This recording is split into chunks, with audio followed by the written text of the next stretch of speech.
Hello,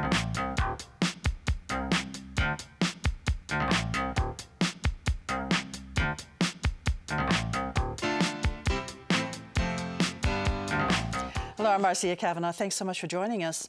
Well, if you're still having nightmares about how the last Saints season ended on the final play of the game in Minneapolis, be assured that it was just an hallucination. It never really happened. Instead, it is now time to anticipate what could be the dream season.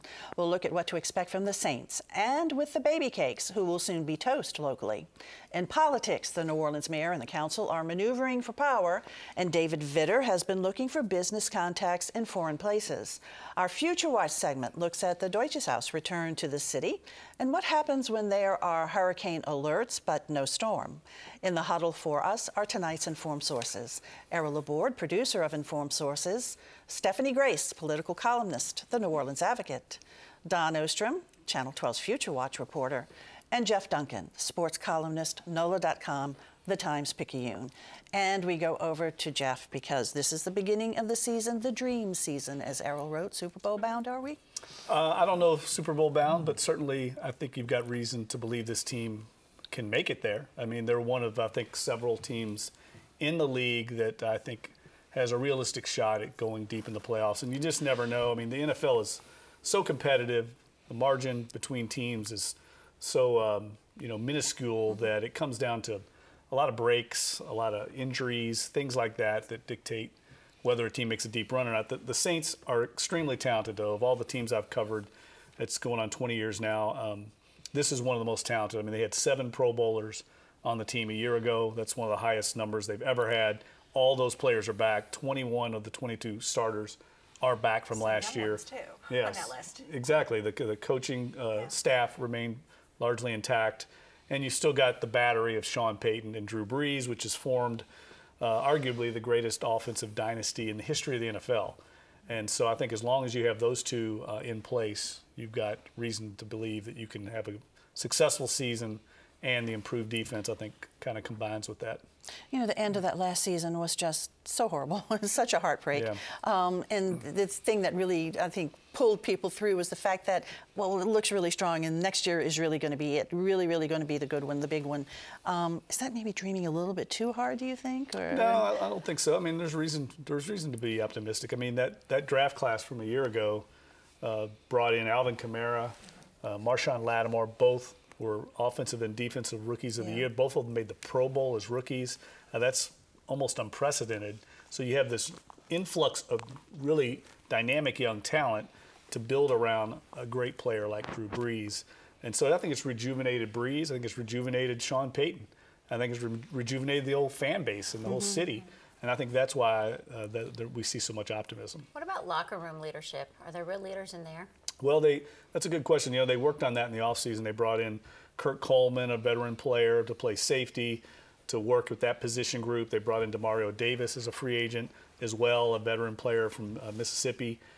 So they brought in veteran players to kind of bolster that young dynamic, that young core that we talked about, the rookie class from a year ago.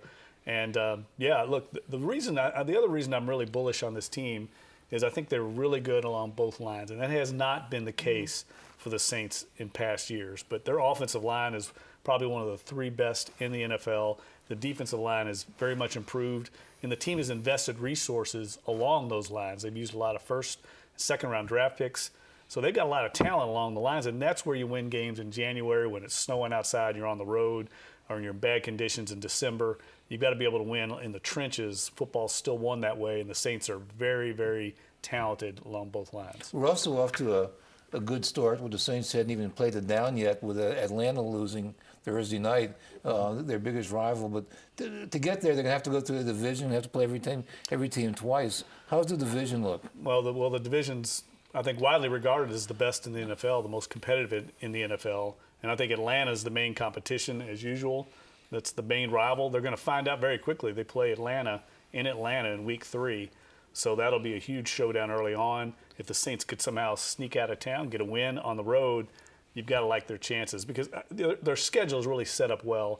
They open at home Sunday against the Tampa Bay Bucks, who are one of the worst teams in the league the last few years, haven't been to the playoffs in nearly a decade.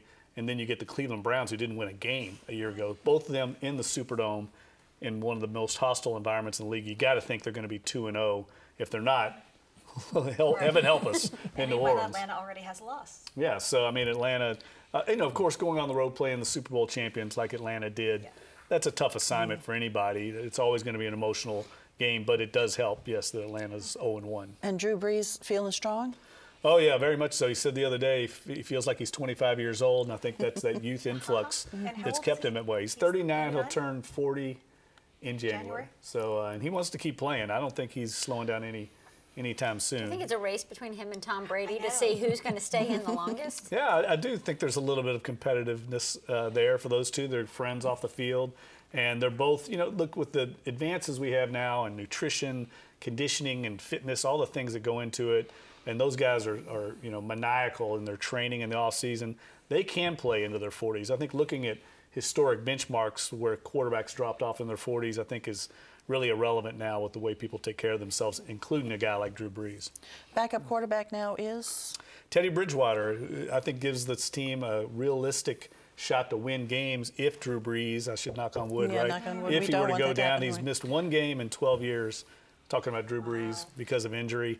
He's been very durable, remarkable streak of durability, but Teddy Bridgewater's won games in the NFL. He's only 25 years old. So now they've got him and this young phenom that everybody's high on, Taysom Hill, as the third-string quarterback. I think it's the best quarterback situation they've had in the entire Brees-Peyton era. Season gets underway this weekend, right? Yeah, this weekend should be an incredible environment at the Superdome. With all this anticipation we're talking about, I'm sure everybody's fired up to get out there and root the Saints on. We should mention the kicking game is really strong, too. Yeah, they've had Thomas Morstead's a veteran punter, Pro Bowl-level punter, and Will Lutz, their kicker. You're right. I mean, there really aren't a lot of weaknesses with this team, and that's not the case in past years. So I think as long as they can stay healthy, and that's the thing you never know in the league. It's a very violent game. They should have a shot to go deep in the playoffs. I don't think there's any doubt. Well, we wish them all the luck, all the health, and all the success, right, as we start off in this season. Yeah, very much so. All right, Jeff, thanks a lot. Over to you, Steph. And Council of New Orleans, Mayor of New Orleans, looking like a little bit of a tug of war. Also kind of a big season coming up, I should say, and not election season this fall, but budget season. LaToya Cantrell's first budget, and I think it's going to be really interesting, and I got a little more interesting yesterday, actually. We've been seeing tension between the council and the mayor since they were both elected. Some really aggressive, ambitious people on the council, a bunch of new members, but people with experience, Helena Moreno from the legislature, Christine Palmer, who had been there before, Jay Banks, who'd worked in for the city council, Joe Giarrusso, who comes from a political family and is, kind of all over the sewage and water board. What happened yesterday, one of the things that was interesting to me was it wasn't the new members, it was the old members, the ones who actually served with LaToya Cantrell, Jason Williams and Jared Brissett, who sponsored a measure basically they didn't put it on the ballot, but they took the first step towards putting a millage on the ballot. They would have to vote on it in October, it would be on the ballot in the spring, and it would be 2 mills for the Council on Aging, for Meals on Wheels, senior centers, which are underfunded, and most people believe they're underfunded. But what's interesting about it is the Cantrell administration is not on board with this, at least at this point. And, the council developed it independently of the mayor, and you don't have that. This is something, if there's going to be a millage, there's usually a united front. It certainly usually comes from the mayor's office. It's an interesting situation, So I think. why is the mayor's office not in support of this? Where do they think the money could come from? They're in support of increasing funding, Right. but they think it should come through the normal budget process out of the general fund as opposed to a dedicated millage. Now, one of the things that's interesting in voting on this issue is it would be in the March ballot, which would be a low turnout election. Chronic voters, who are chronic voters, they tend to be older people who would benefit. Jared Brissett is running for clerk of court right now. He's on the ballot in November. Most people think Jason Williams is going to run for DA in a few years, so it's kind of, interesting for them. It could be, a good issue for them with certain constituents, but on the other hand, I support a tax. It's never fun to say. So I don't really know how it's going to play out, but I think one of the interesting kind of backstories is the council and the mayor really don't seem to be talking about the budget. And what does happen is the administration presents a budget and the council holds hearings and adjusts it and adopts it. And Mitch Landrieu actually started doing it, started the whole process earlier so that it would not be as rushed. There was more sharing of information, I think. He went out into the community too and did a lot of hearings. He did those budgeting got for input, outcomes right. meetings in every district every year. Those are gone. Mitch is gone, those are gone. And I think the council kind of doesn't really know what's to expect out of the mayor's budget. For example, they don't know what's going to happen with the crime cameras, with traffic cameras. Remember, LaToya Cantrell ran on getting rid of traffic cameras, and then she kind of adjusted it to maybe keep the ones in school zones. There was a hearing a few weeks ago with the city finance director before the council, and they, the council really tried to get a handle on, are you doing this? Are you not doing this? What's your proposal? Because not only is it kind of a populist issue, it has real budgetary impacts. And there was really no information. And the council was disappointed about that. They were expecting that information. They were expecting it. Yeah. And the backdrop of this is the council's being very aggressive in trying to oversee the Sewage and Water Board, which is basically under the mayor's control. They've clashed on kind of a number of things, which, again, it's interesting. LaToya Cantrell did come from the council. She, felt that Mitch Landrieu was somewhat heavy-handed in dealing with the council. So it's something to watch. It's an interesting dynamic. Because it's just the beginning of this dynamic, Very too, much. And I think we'll kind of learn a lot during the budget process. One question is it going to start early this time? Because under previous administrations, the budget would generally be introduced November 1st and has to be passed by December 1st. And, is that under Mitch Landrieu, they built in more time. It was not as rushed. We don't know if that's going to happen this year. Well, we'll be looking for it. Thanks a lot, Stephanie. Over to Dawn right now. Deutsches Haus is coming back to the city. Hey, Deutsches Haus came back for Oktoberfest last year for the first time to be back in Orleans Parish since before Katrina.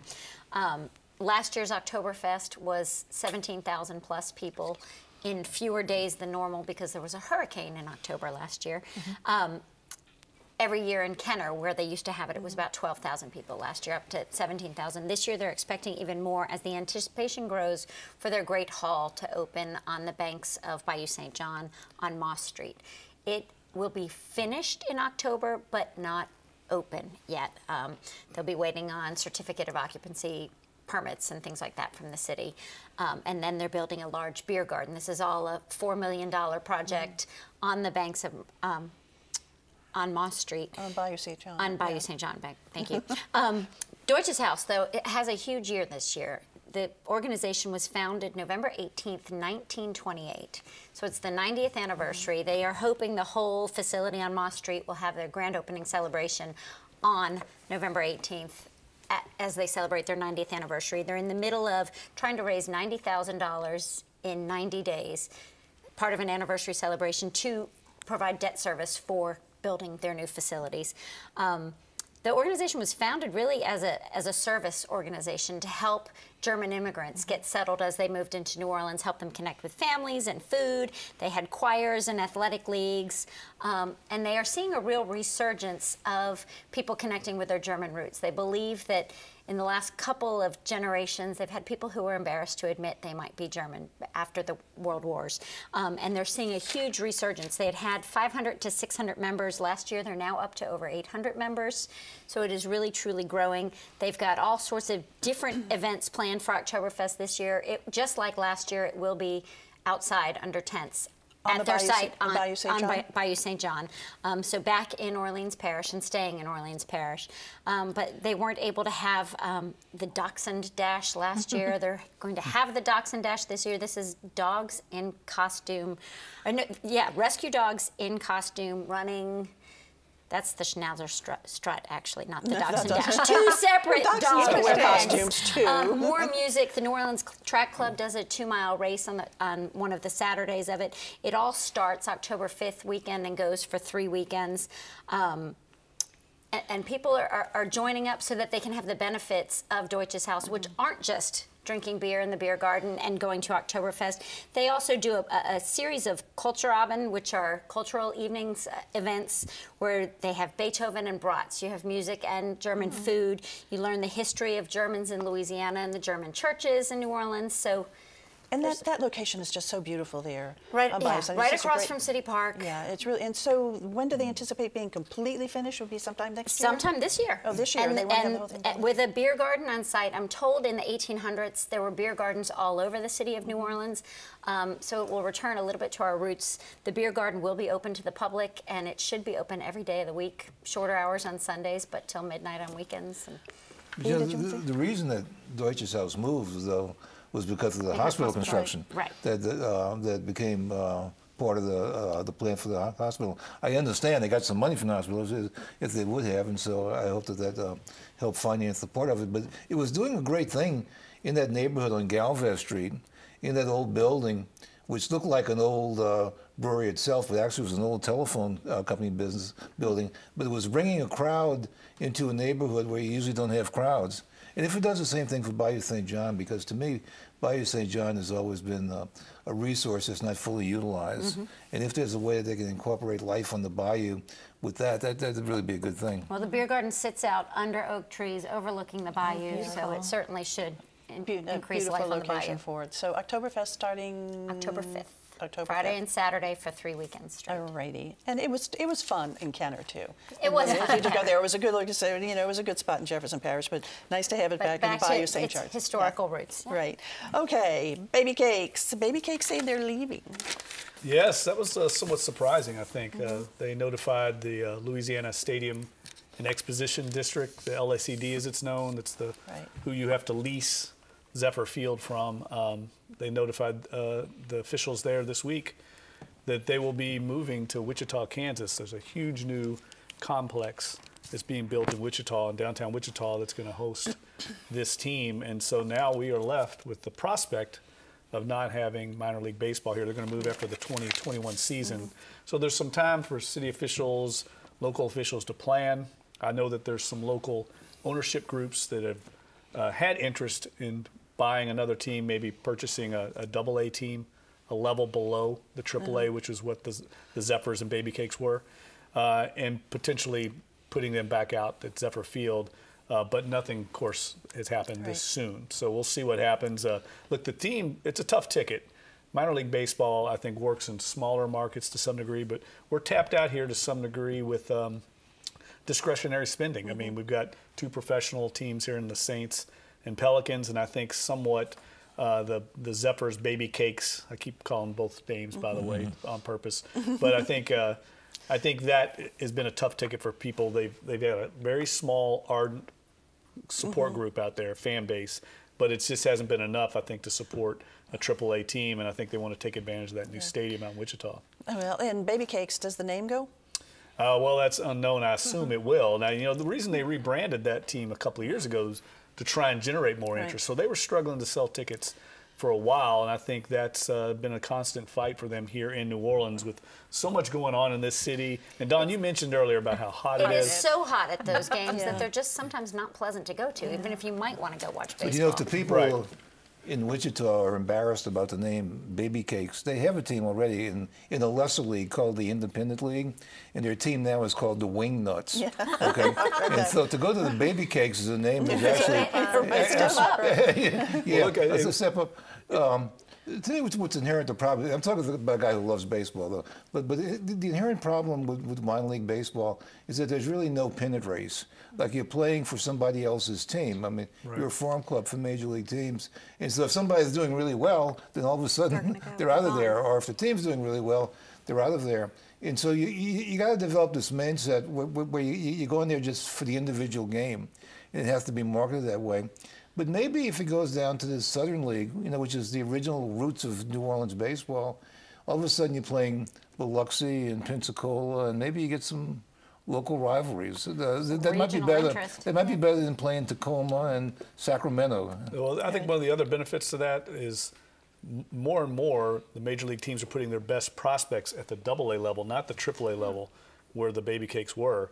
Some of the best players, the ascending stars that are going to be the stars of the future in Major League Baseball, play at AA. So I think there's some attraction to that. But I would say, hey, hang on to your Babycakes gear. If you bought it, it'll be a collector's item one day, right? That's right. Apparently, merchandising for Babycakes has been really good. It's been Among quite the best successful. in all the minor sports, minor league sports. Even there was controversy here over the name at first, No, the but name, people like to buy it. The name didn't catch on, but they did a great job Yeah, with the marketing on the merchandise. It's Okay. great. All right, Jeff, thanks a lot.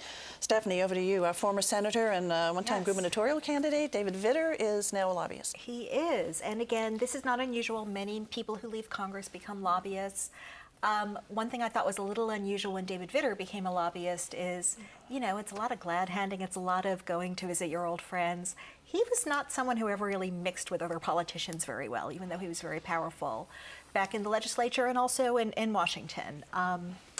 But nevertheless, he gets this job with a company called Mercury Public Affairs, which has some interesting clients. So he's been in the news a little bit this summer. One of them is a holding company for a Russian aluminum firm run by a guy named Oleg Deripaska. He's one of these famous Russian oligarchs we've been hearing so much about, very close to Putin, allegations of corruption, rumors of worse. And he has been, and his name came up in the Paul Manafort trial, actually. He's the guy who loaned Manafort $10 million and never got the money back. So there's a, you know, there's a little bit of a kind of, do you want to say stench about him? But, you know, in the context of all these global politics. The specific contract is for Vitter and his company to try to help get tariffs on aluminum lifted. So that's what he was hired to do. He's also come up in connection with a firm in China that is very close to the Beijing regime, that's hard to say, to the point where Congress has actually said, it's a cybersecurity firm, and Congress has basically said that this firm can't get government contracts because they have, their ties are close to the leadership. There's some suspicion that maybe they're working with the Chinese leadership. Vitter's firm has been hired by that company too to try to change this policy under China. And the thing that really caught my eye was going back to, you know, lobbying his old friends, his old colleagues. Marco Rubio, Republican senator, former colleague from Florida, tweeted about this company that they hired David Vitter's firm, Mercury. Marco Rubio called him the go-to lobbyist for war criminals, human rights abusers, and U.S. adversaries. Wow. That's so pretty I'm harsh. thinking David Vitter doesn't knock on Marco Rubio's door about this. And again, another thing I think is so interesting is think back to what we've been watching David Vitter for a very long time. Back in the legislature, remember, he was the Boy Scout. He was the zero tolerance of any hint of anything going on. And, you know, I know when you're a lobbyist, the people who want something from the government often are not the, you know. Such as sanctions being lifted. This Russian company wants sanctions I lifted. said or tariffs, individual. I meant sanctions. I'm sorry about that. He always had a reputation as a loner, though. I wonder how effective he is as a lobbyist. I do too. Does he have any friends in the Senate? You know, he was never. I know he's friends with a guy named Jim DeMint who left years ago from South Carolina. Well, there's two people that he helped elect, and so beyond that, though. Yeah, a lot of people in Louisiana he helped elect, so they were grateful to him, but that doesn't mean they were close to him. Yeah. And, you know, after the whole prostitution thing, he was a little, you know, nobody really wanted, he was on the Senate, he was in the Senate, but nobody really wanted him to come to their state and campaign for him or things like that, you know. And he is a loner. He always was a loner. But another interesting thing is his wife Wendy is awaiting Senate confirmation as a federal judge. So okay, well, another role for former Senator Vitter. All right, let's talk hurricane real quick right now. Errol, you wanted to get started on that. The hurricane, fortunately, that did not come. Yeah, a couple of things. And plus, Stephanie has a major issue to raise on this. You know, we had hurricane warnings and nothing really came out of it, and so people were talking about, you know, are we overreacting? And whenever this happens, authorities always say, well, it's better to err on the side of caution, and who's going to argue against caution? We're all in favor of caution. So that said, though, there are a couple of points I've just noticed is that one is that the language of hurricanes has changed a lot over the last few years. One thing that amazes me is the term cyclone is used. Cyclone was never used as a term in New Orleans. I mean, cyclone was what they had in Hawaii or out in the Pacific, and now they're talking about a cyclone, which is a lesser thing than a hurricane. But the whole thing and the maps and the descriptions, I think maybe people are a little bit confused. Well, but there have been some changes too in that. Yeah. Like for the first time this year, they said they were putting out a notice on a future tropical, future potential. I think that might be the term. And the idea is you can get the warnings and the maps out earlier, but like what's a future potential? What does that even mean? And also surge warnings too are really being emphasized. Yeah, the other thing I think people need to be cautious if they hear a weather forecast and they hear something is heading towards Jefferson Parish. Is that Grand Isle or is it Metairie Road? I mean, there's a big difference, and I think the weathercasts need to be very, very specific. But remember last year in October there was Hurricane Nate, which was heading here and heading on direction. And that Friday, Mayor Mitch Landrieu declared a curfew for that next day. So that next day, that Saturday, which was a big tourism weekend in New Orleans was closed. Everything canceled. And meanwhile, across the 17th Street Canal in Jefferson Parish was wide open. Well, I think with this storm, I think they're calling things too early. For schools to be closed on Wednesday as of noon on Tuesday, I think you kind of have to wait a little longer with storm maybe so, prediction. but it's a hard call, though. I mean, you really don't know where these things are coming. And also, Stephanie wanted to touch on something which is important to this whole discussion also. And what do you call something that doesn't come or doesn't work as you thought it would? Do you call it a shoo-shoo? This is a discussion that we have had on this panel before. It's a discussion that I had in my newsroom the other day because I wrote that it was a shoo-shoo. My editor up in Baton Rouge called me and said, I've lived in Louisiana 54 years. I don't know what this word is. We had a discussion about it that was very much like a discussion we had a number of years ago when my colleague Gordon Russell was talking about a storm named Karen and said it was a shoo-shoo. And I don't know what a shoo-shoo is. you don't know what a shoo-shoo is? Errol knows what a shoo-shoo is. No. Do you know what a shoo-shoo is? No, I've never heard that I've never before. heard If you that term. Google it, you'll I know. find Errol's I know. column on the subject, and now, as of today, you'll find my column on the subject, and not a whole lot else. And I bet a bunch of you know it it's is what an a old shoo-shoo Louisiana is. phrase, and its origin goes back to a firecracker that doesn't doesn't go go off. But it's, Which I would call a dud. But it's applied. Yeah, but you're not from Louisiana. Okay. Okay. That's a Carolina word. Okay. Maryland. So, But yeah, that's an old Louisiana word, a shoo-shoo, and it just so. And also, we need to credit Ned Amard, who you found a blog written by him many, many years ago, local lawyer, who described what the shoo-shoo is. Who had this whole long explanation. It's really delightful. It's on a legal blog for some reason. It included an advocate clip that I didn't have access to because it's before the computer that talked about Nash Roberts and interviewed this Cajun guy saying at least nobody got their fingers blown off. Okay, all right, well, we're running out of time now because we need to look ahead, but now we know what a shoo-shoo is. E. Wait, at the end of the week, instead of talking about hurricane damage, we can talk about shoo-shoo. So I think that's a good sign. A couple of new riverboats coming next year, the most interesting of which is going to be called the Louis Armstrong. And it's going to be like a floating jazz club. Can have like about 3,000 people. It's going to do a lot for tourism on the river. That'll be fun, quickly. First time we've had the working mom in City Hall. She did an interesting thing. When she reopened City Hall at noon on Wednesday, school was out, she said people could bring their kids. Maybe that'll keep happening in the future. Interesting. Because of the shoo-shoo, the Bloodmobile did not have mobile units out on Monday or Tuesday, and I'm told they lost 900 units of blood each day they weren't there, so there is a need to go give blood if you can. Okay, thanks, Don. Okay, Jeff? well, Sunday's game, of course, is the first one since Tom Benson passed away in March, and the team is going to do a number of things to recognize him Sunday at the game. They will wear a patch with his initials on their sticker on their helmets. They're debuting the corner office, which is going to be a kind of a tavern that's going to be a museum-like depiction of his office out on Airline Drive, and they're also going to enshrine him into the team's Ring of Honor. He'll be the first executive ever enshrined in that honor. Thanks, Jeff. Thank you guys for being here. Thank you all for watching, and of course we want to see you again next week for Informed Sources. Have a good evening.